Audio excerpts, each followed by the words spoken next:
Welcome to the Institute for Rural Vitality Spotlight. This is our opportunity to highlight one of our participants in the IRV's program. I'm Paul Guerra, Program Administrator for the IRV. And with me, I have Mike Parker, owner of Sleeping Lion Farm. And he is here to talk about his growth, not only with the IRV, but growth that he has done on his own. We're just here to talk about how we helped him. Not kidding. And Mike, before we get going, your business has just shot up. You've been part of the IRV before I started here. So that's just really exciting to walk in and have someone who was so successful from the get-go and they keep moving up. So a few questions I have lined up for you, and one of the biggest ones is, so what made you start your business of Sleeping Lion Farm, and why that business specifically? Well, I don't want to give you my entire life story, but right. I guess. But I'm a first generation farmer, so I did not grow up farming, didn't grow up raising cattle. I didn't know the difference between a heifer and a steer when I was in high school, like a lot of people in America.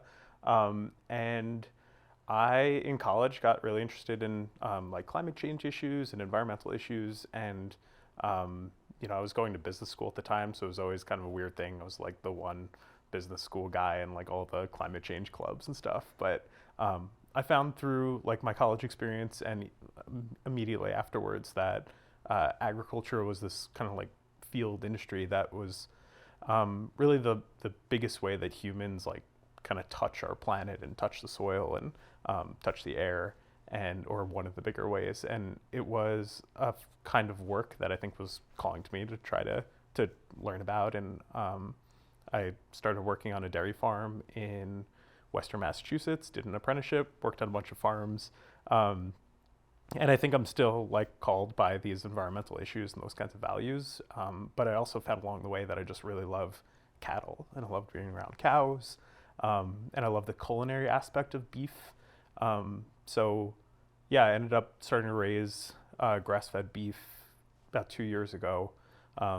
But it's been something that's been in my head for at least 10 years now of I wanted to get my life to a point where I could be raising cattle alongside, because I'm also doing full-time work besides this, besides the farm. So it also is the kind of business that lends itself pretty well to that. To a lot of farmers have off-farm jobs, and cattle is something that's operationally sustainable if you're one person who's doing this as a part-time thing. I move my cows every day during the grazing season. I feed them some hay every day during the winter, and it's something that I can handle. It's a scale of business that I can handle. Okay, so you just jumped right into ag and that business. Yeah. So as someone who just kept going down the ag line, what obstacles did you face just in general getting into this field? Yeah, I think of it as kind of two phases. I think for first generation farmers that aren't inheriting land and that aren't in rural communities where they might know somebody that can offer them land access, there's this first hurdle of gaining land access and finding a place that's appropriate for your business and finding a place that's affordable for you, and just knowing even what kind of features in the land that you need before you've actually run that business. So that's that I actually worked at the National Young Farmers Coalition on land access issues starting in 2017. So it was a great job, but also a really great learning experience for me, just meeting farmers around the country who were having their own land access issues, were kind of pioneering a lot of the strategies for gaining land access in affordable ways, using conservation, using leases. So that land access issue, I think I kind of overcome because I was in that line of work and learning a lot about it. But then I think there's this issue that around marketing that anybody starting a business, whether it's in agriculture or anywhere else, is going to have struggles with. Direct marketing farms, people who are selling food directly to the general public, like me. I think farmers in that position sometimes forget that they're not really competing with other farms or commodities. They're more competing with the other food options. They're food businesses. They're not farm businesses. So I think figuring out what your marketing channels are, what your products are, is something that I'm still like my participation in like with IRV has really allowed me to learn a lot about like what are my products, what actually works for my farm, and for the time that I can commit to it. So I think that's the challenge that I'm still working out, is like, what is my product, what are my marketing channels, and how can I scale those up and stop like putting a lot of effort towards marketing channels that aren't going to work for me. Okay, so it sounds like the land challenge, you almost had that in, so you knew the way around it. Yeah. And for the current challenges, the IRV has been able to help like guide you on that steady path. Yeah, absolutely. I think the marketing stuff is like, you have to be fortunate enough to have kind of iterations of, I spent enough time at farmers markets to know that I shouldn't be selling at farmers markets anymore. But, I'm privileged to be able to have had the cash flow or the buffer or the off-farm job to be able to make that work, a family that supports me, to be able to like find out that those were the marketing channels for me. But certainly like working with other farmers in the IRV's programs and with the IRV like staff itself is really helped me like get through those iterations of marketing like decisions quicker, I think, and with some support, because I'm a one-person business really. So it's a lot easier to talk with somebody, at least for me, to figure out issues than just think about them myself. Okay, so did you know that the IRV had all those options when you first signed up for it? What made you to decide to work with the Institute for Rural Vitality? Yeah, no, I mean, I had seen a message about a value-added products like accelerator program, and the Food and Farm Business Accelerator, and I thought I was in that world of, I've got this beef and it's really hard to sell like raw beef directly to consumers because there's storage issues, perishability issues, but also just like, it's a lot easier to sell a ribeye than it is to sell like the brisket or something. So I was definitely in this place where I knew I wanted to focus on products, on like culinary products, but definitely was at square one, like understanding how that works, what the regulations are, like even just like knowing how to meet wholesale buyers, and certainly was at square one in terms of infrastructure. So I didn't have any place to be like making and trialing value-added products, which with meat is in New York State, you can't just make products from meat in your home kitchen, even if it's a certified home kitchen. The food safety regulations are a little bit tougher. So yeah, I really needed a program like this, both for the facilities, but also for like the learning experience. Okay, so when you came in, I'm assuming you had like, these are the products I want to sell like ASAP. Like I want to sell the ribeye, I want to sell this, I want to sell these specific products. Mm-hmm.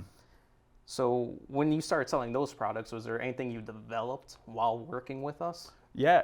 Every value-added product I've developed has been all of it through the participation in this program. Okay, that's awesome. So I started off by really wanting to focus on like delicatessen products, like I was going to do bologna and deli sliced roast beef, and I made like a line of meatballs, and those were great.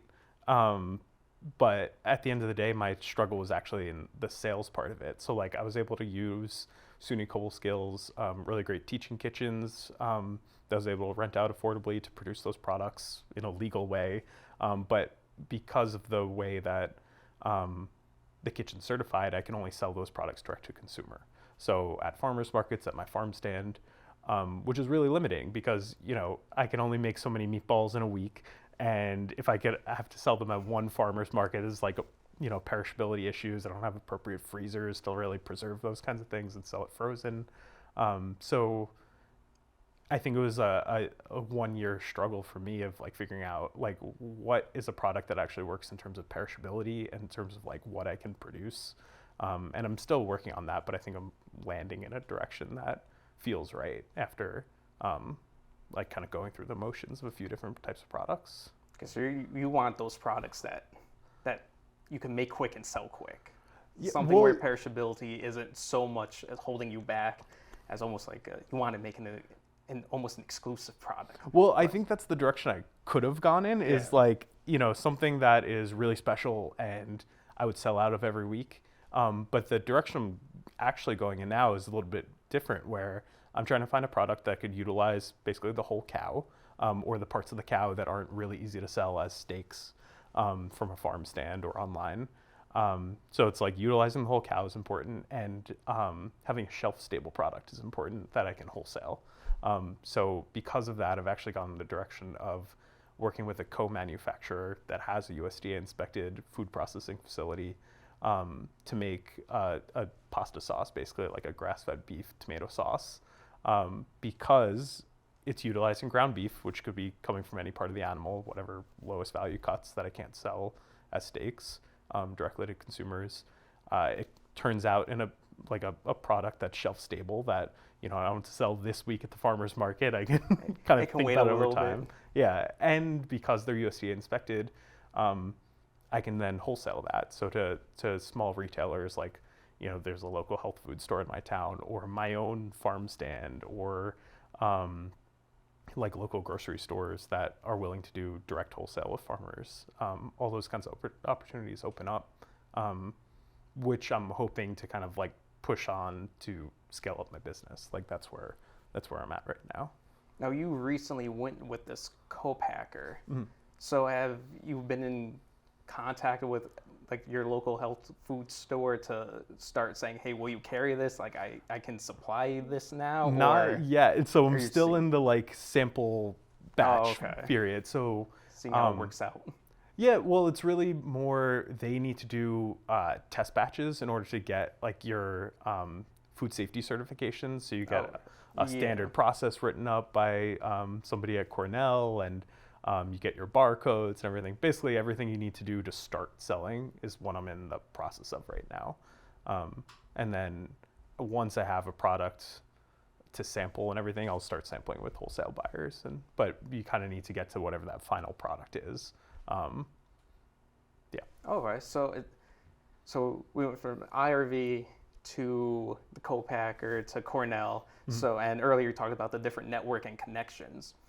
Has the IRV like really set up that networking opportunity and those connections for you, pointing you in that right direction? Like, was that truly something that benefited you to get where you are? Yeah. I think it's been a combination of like kind of me doing a lot of research, and I have regular monthly calls with Mary from the IRV and with somebody from CADE, with James from CADE, and we kind of go through like what have you been up to this month? Like, what are your successes? What are your challenges?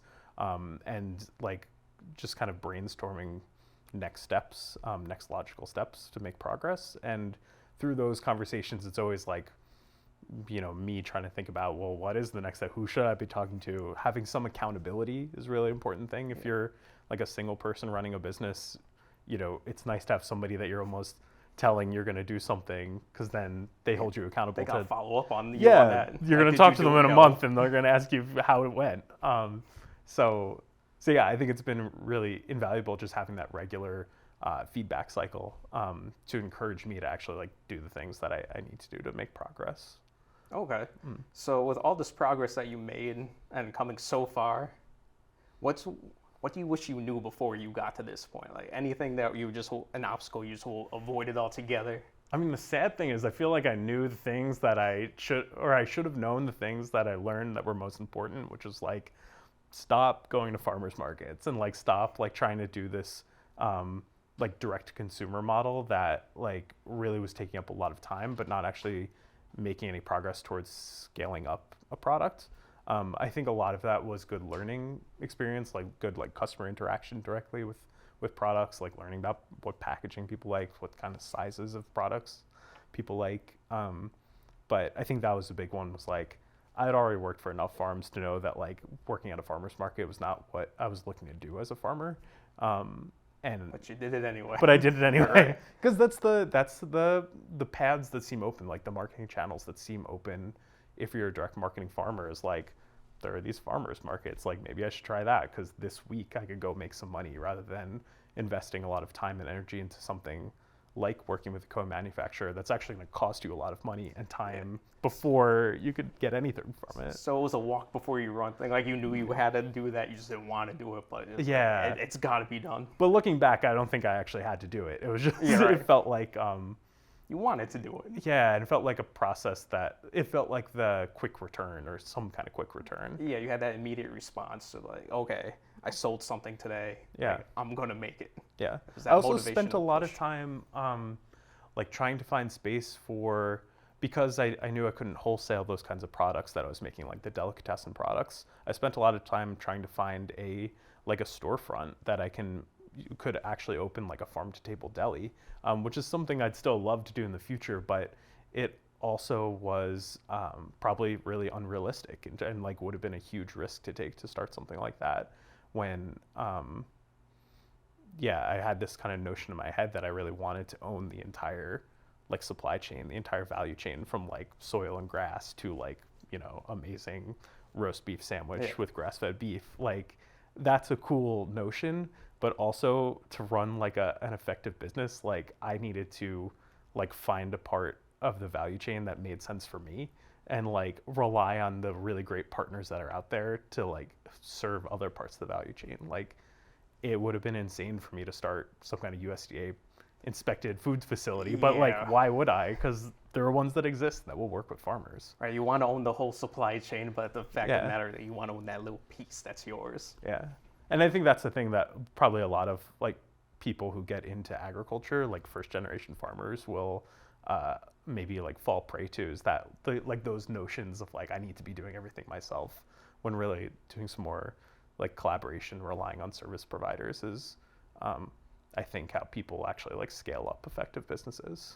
Yeah, they take that step back and say, this is what I'm doing, this is what I'm good at, everyone else it will fall into place. Yeah, and just reaching out for help or for just services that people are happy to provide because that's what they do. All right, the business exists for a reason, right? Yeah.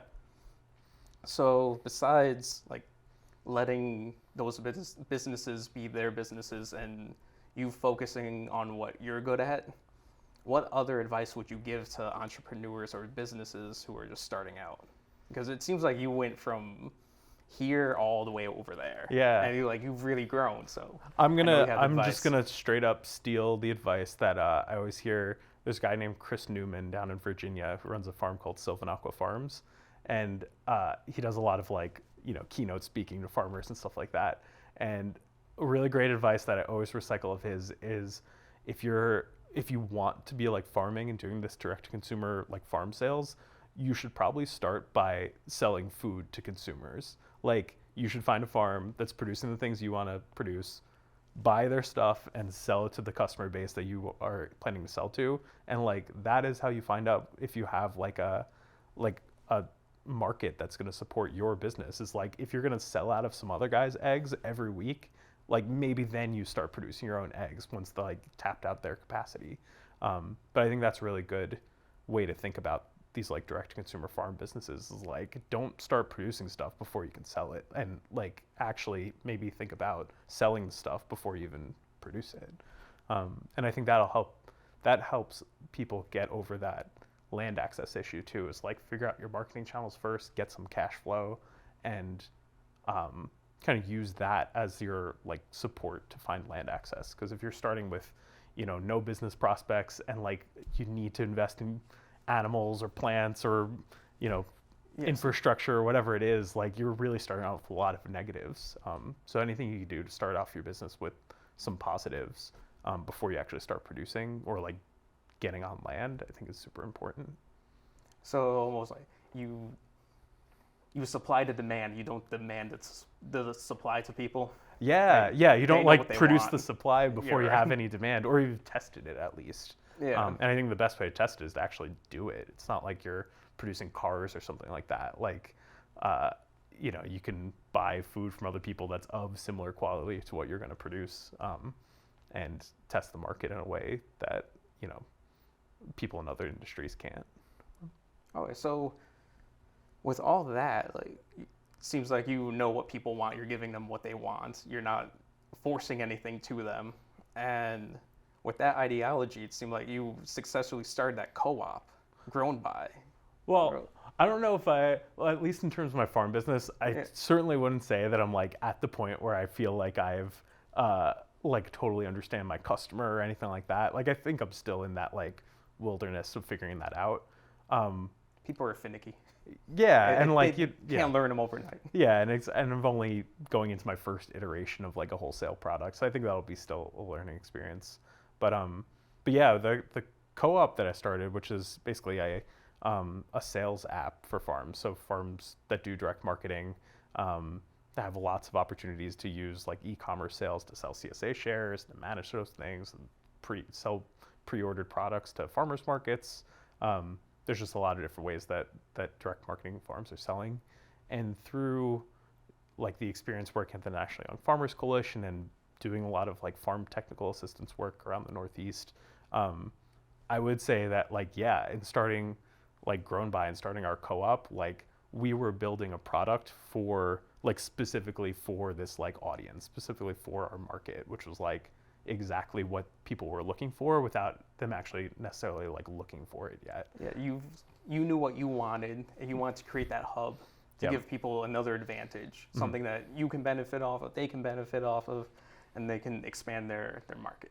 Yeah. Right? Yeah, exactly. And I think that was the way that we started Grown By is more in line with the way I'd suggest people start farm businesses, like come from a place of lots of knowledge, lots of like frustration with what's available, and like then produce the thing because you know exactly what needs to be produced, but not to start producing, not to invest in your production until you're really sure what you need to do with it.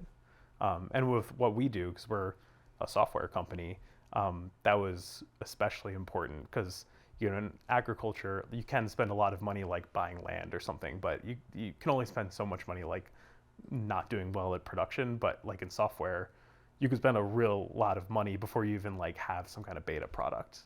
So it was important for us to like know what we were building before we built it. All right. So with those products, the IRV, we're doing something similar, just small scale, no software. Mm-hmm. We have our Empire State Entrepreneur Expo coming up. We're having local farmers, local producers come in, bring in their products. Mm-hmm. So almost like what you're doing, but smaller scale, more centralized. You are participating in that. What products are you looking to bring? Like, what are you looking to showcase? Yeah, your new meat sauce? Yep. In the spirit of like having a simple like product assortment, I am bringing my meat sauce, which will still be in like it won't be in a sellable format, but it'll be like a samples of the final product. So if there are wholesale buyers that are interested in it, like within a few weeks, I'll be able to like produce orders through my co-manufacturer, like fulfill orders through my co-manufacturer. So for me, it feels like really perfect timing, and it is. It's great. And we did it for you, Mike. Yeah, thank you. I'm happy it wasn't like last year at this time, or like last summer, because if it were, the things that I would have to sample are things that I couldn't sell to wholesale buyers. I'd be sampling meatballs that I don't have a facility to produce to wholesale, and that I haven't been able to find a co-manufacturer to produce for me. Or I would have been sampling bone broth, which same thing. I didn't have a facility that I could like bottle bone broth and sell it to a grocery store. But now, like, I feel like my business is at the point where I can very simply explain, like, this is the product that we make. It's easy to understand. Like, there's a shelf in your store with a bunch of different varieties of this, and here's how ours fits in. And that's, I think, exactly the place that I want to be in my business, is like easy to explain, not like reinventing the wheel for a buyer that might already be going out on a limb to try to like wholesale something from a farmer. Okay, so it sounds like everything's just lining up for you. I'm hoping, right? Yeah. We'll see if I make some sales at this expo, but you will. Thanks. It's gonna work out for you. Mm-hmm. It's been working out for you so far. I don't see it stopping here. We'll see. Yeah. So Mike, that's all I have for you. Thank you for taking time out of your day to talk to us about your journey, mm-hmm. and how the IRV has helped you, and really how you got into this. Yeah, no, it's a pleasure, and honestly, anytime SUNY Cobleskill Institute for Rural Vitality needs something from me, I'll be there, because it's been really a great experience working with you guys, and I could see all the different programs that you're putting together really present like a real great vision for rural vitality. Like, it's in the name there, but like focusing on food and agriculture and like business collaboration. It's we a really deliver. great thing to have here. Yeah, is that we deliver. We deliver? Yeah, you guys deliver.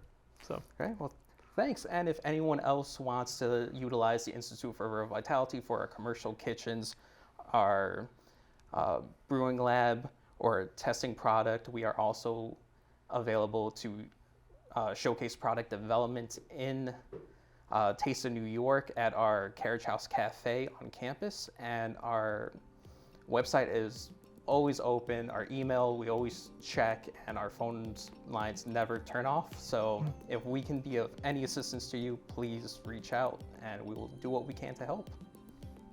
thanks, Paul. Yeah, thank you.